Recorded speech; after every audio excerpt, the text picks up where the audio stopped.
Hello everyone, a very warm welcome again to the virtual session of science to each one of you children. I hope you all are doing very well and you are maintaining your notebook hopefully. So let us see what are we going to have in this virtual session of science. We are going to continue with the chapter Wind, Storms and Cyclones. So let us see what are we going to have in this session. We are going to do NCERT exercise since we have covered most of the part of the chapter we have covered already, and it's the time to do NCERT exercise. And as a regular practice, you all know you have to write all the NCERT exercise question and answers in your notebook. So please do write in your notebook children. Let's get started. Exercise question here, question number 1. Fill the missing word in the blank spaces in the following statements. Statement 1, wind is dash air. You all know is moving air. So how are you going to write filling the blanks? You are going to write the complete statement along with the answer. We'll go for next. Winds are generated due to dash hitting on the earth. So the correct answer is uneven hitting on the earth. Next, near the earth's surface, dash air rises up whereas dash air comes down. So you have learned all these concepts. You should be able to answer this. Let us see. Warm air rises up whereas cold air comes down. So warm and cold. Last one here. Air moves from a region of dash pressure to a region of dash pressure. So the correct answer is air moves from a region of high pressure to a region of low pressure. This we have all covered in the previous session children. I hope you all are writing all this along with the statement. Question number 2. Suggest 2 methods to find out wind direction at a given place. So let us see how we can find methods to find out the wind direction at a given place are as follows. By seeing the direction of dry leaves released in the air, because it will move in the direction of the air. Next one, by seeing the direction in which it is difficult to ride the bicycle. So when it is difficult to ride the bicycle, that means you are moving opposite to the movement of the air, which will obstruct you. It will not allow you to move ahead, and this is a very good way of finding the direction by finding out whether it is difficult to move in that particular direction. That means the air is moving opposite to you. I hope these 2 methods very clear with you all. We'll go for question number 3. State 2 experiences that you made that made you think that air exerts pressure other than those given in the text.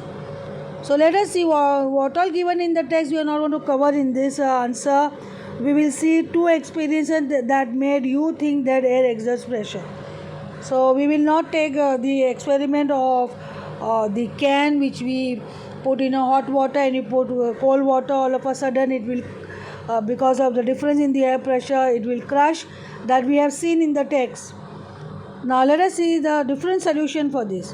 When we fill the air in the balloon, it becomes tight, and if we try to fill more air, balloon will get burst, which proves air exerts pressure. Very simple example, you must have tried this during your birthday parties. When you blow air in the balloon and it goes beyond the capacity, then it will burst.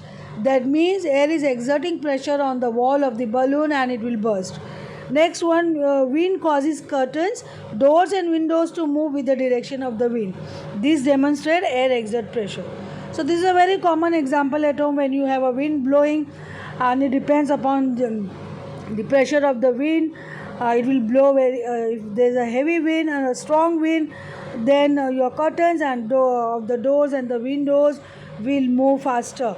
That movement will tell you that air exerts pressure. I hope these 2 experience in your day-to-day life is very clear with you all. We'll go for question number 4. You want to buy a house. Would you like to buy a house having windows but no ventilators? Explain your answer. Let us see. It is not a good idea to buy a house without ventilators. That means you should have a proper windows and doors to have the movement of the air properly in the room. Because warm air is lighter than cold air, hence warm air passes out of your home through ventilators. Accordingly, without ventilators, warm air will not pass out and the house will remain warm and you will feel very hot. So, ventilators help the warm air to move out and the cold air will take its place and thereby keep the rooms cool. That's why we should always have ventilators at home. That means a proper windows. Explain why holes are made in hanging banners and hoardings. So let us see why this is done. Holes in the banners and hoardings helps air to pass through it. Hence, banner can withstand the pressure of the air and remain intact. That's why they create some holes in the banners and the hoardings. Huge banners and huge hoardings which we have, and they are being placed high in at a higher height, at a higher altitude. You must have seen the big banners and the hoarding at quite a good height. They are being installed, so they have to keep some holes so that it can withstand the air pressure and the air can move through the holes, and thereby hoardings and banners will remain intact during strong winds. Question number 6. How will you help your neighbors in case cyclone approaches your village or town?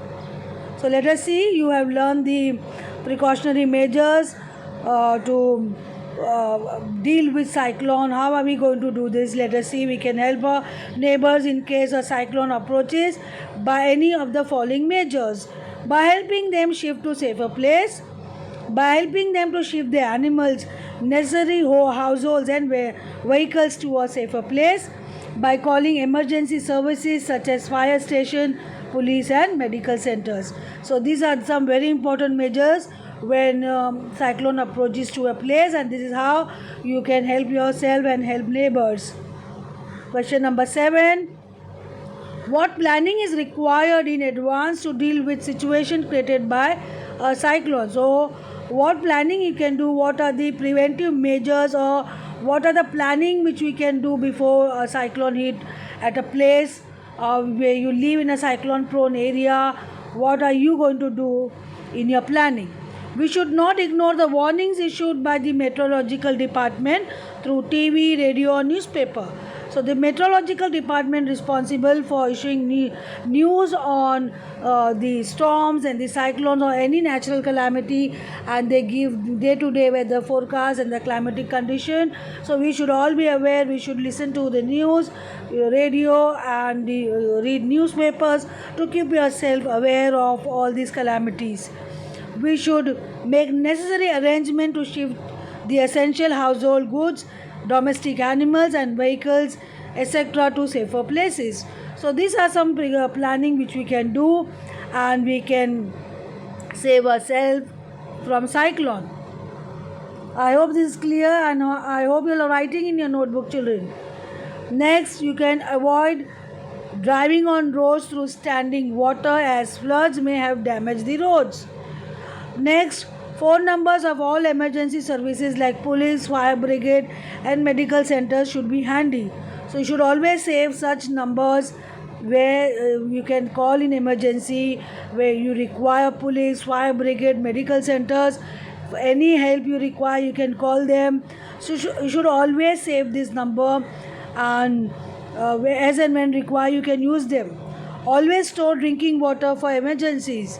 You may not get drinking water because during cyclones and storms water get contaminated and not fit for consumption. It can invite many more illness. So you should always store some drinking water. Do not touch wet switches and fallen power lines to avoid electrical shocks.